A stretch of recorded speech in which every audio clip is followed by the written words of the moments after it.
Okay then, very short one from me for today. This probably the last of today. Again, it's a sporting theme, but it isn't really about sport. It's about a couple of people. But I'm a bit sad today, as it turns out. I've had some bad news this morning. There's not much happening in the news, not much that I've seen thus far. If there is any news later today, it's bound to be bad news. It always tends to be, and that's the world we live in nowadays. But I heard some bad news this morning, or bad to me. I don't know how you'll feel yourselves. Watching a programme on TV this morning, they were interviewing Gaza, who's just filmed a new show that's on very soon, I believe, presented by Danny Dyer. Danny Dyer, the clue's in the name, I think.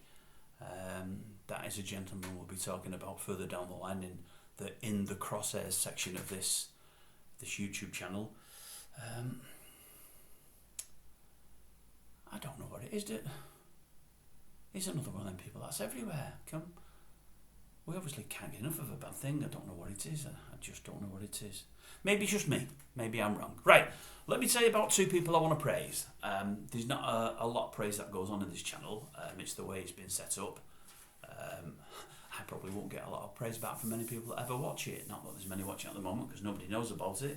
But if ever it gets to the stage where people do, I'll probably get nothing but brickbats because I am not one for praising people, I'm one for calling people, and many don't tend to like that. But as I said initially, in the intro, these are just my views. They're nothing more, they're nothing less. I'm not trying to upset people.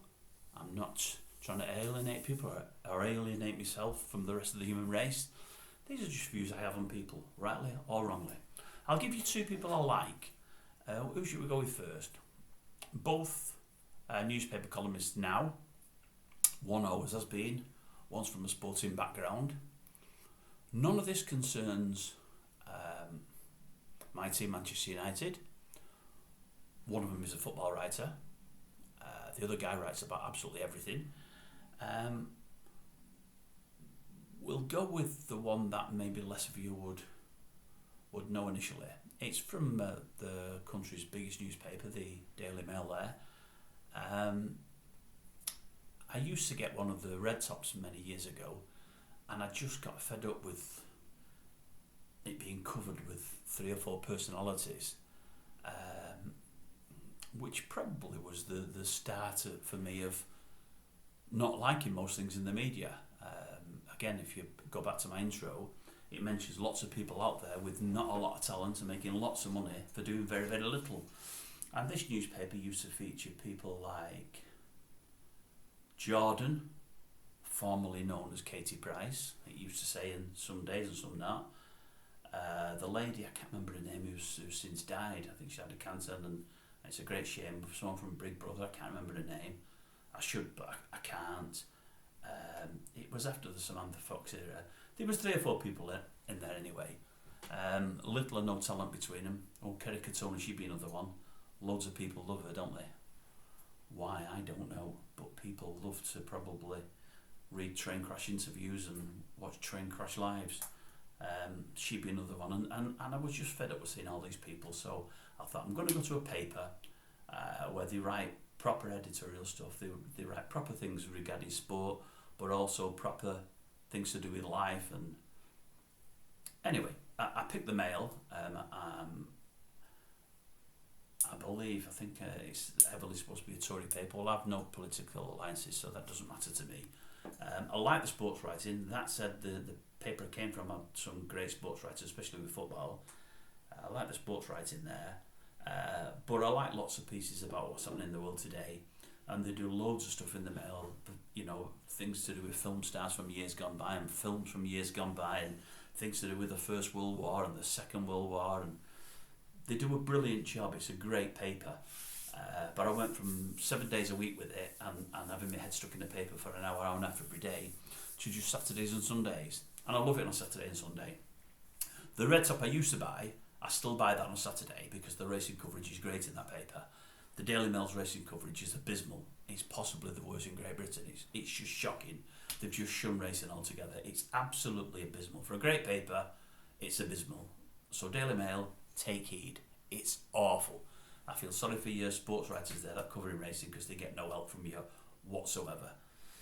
But there's a guy in the Daily Mail I've been following since I started buying the paper a good few years ago now. And I only mentioned his name because I was really sorry the other week to see him pass up on his regular job. I hope he's not been pushed aside. I hope he's done it because he's wanted to. Maybe because he wanted to get out and watch even more live events than he did before. But as a writer from sport, for me, he's just brilliant. I wouldn't say, maybe I can't say he's on a par in mine. The greatest sports writer I've seen over the last 20 years would be Alistair Down. I mentioned him in an earlier video. He's a horse racing guy. I think he's just brilliant. I just absolutely love him. I think he's fantastic. The guy from the Mail, he's very, very close to that. As I say, he used to be in there every Saturday, Sunday. He's still in there most Sundays now, but he isn't the main feature writer. And for all the guy that's replaced him looks to be very good, he ain't no Oliver Holt, in my mind. And that's the guy's name, by the way. I'd not said it earlier. Oliver Holt. Brilliant, brilliant, brilliant writer.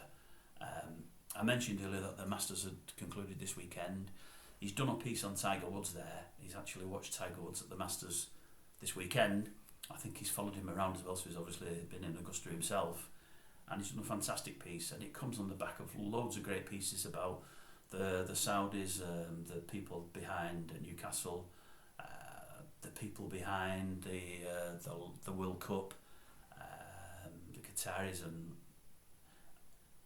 he's been brilliant. I mean, he sticks his head above the parapet, says it as he sees it, believes what he says, and isn't at all worried about being contentious. But he does it for the right reasons, and I find myself every time I read his stuff, I'm probably in 99.9% agreement with everything he says. But he brings a lot to the table that I don't know and I don't know about. He's looked into things a lot deeper than I would, so I learn a lot from him. I think he's a fantastic writer.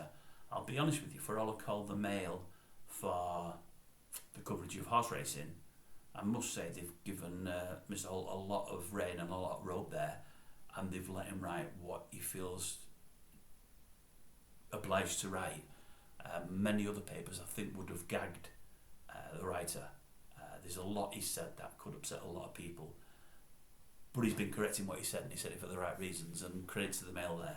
I do hope that I am right. It's credit to the Mail there. I do hope he hasn't been pushed from that job he had because of some of the things he said, because as I say, his writing is absolutely flawless. It's brilliant. But anyway, I read that piece over the weekend about Woods, and whenever he's in the paper, I won't be seeing it Monday to Friday anymore. I'm only a Saturday, Sunday reader. I look forward to reading what he writes because he's fantastic.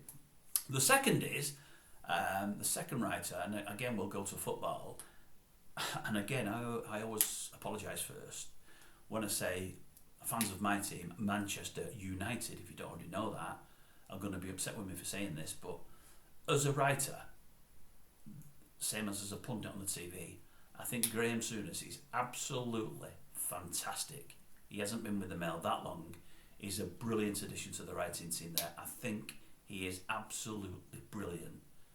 When I tend to see him summarising on matches on Sky, I think exactly the same. Again, many people that support the team I support won't like me saying it, but I think he's great. Some will say he's biased. Yeah, he's biased towards his own team, but he'll admit it. But that said, for all his bias, he'll tell the truth about his own team as well. If he doesn't like something he sees there and doesn't like any of the people on board or whatever it may be, he'll tell you, and he'll tell you he doesn't like United, that's fine. It's the same with Neville. He's really critical of United when he needs to be, but he's pushing for them all the time because he loves United. He's biased and passionate, as is Souness, but he's very good as well. But I think Souness is brilliant. I mean, he did a short spell on TalkSport. It was at a time when I wasn't listening to as much TalkSport. I had things on and I didn't get to hear him as much as I'd want to, and he isn't there anymore. I don't know if he just didn't like the early morning get-ups. I don't know if he didn't like coming from it. I think it might be, is it on the coast he lives, and maybe he didn't like getting into London early. Maybe the night sleeping over, I don't know what he was doing. Maybe he didn't get on with Simon Jordan, I really don't know. I'd love to know, but I don't. But I think Souness is fantastic. And I've took to Souness over the last few years in the main because I used to work with somebody that was a player that worked under Souness, and he told me some stories about him and they were absolutely brilliant.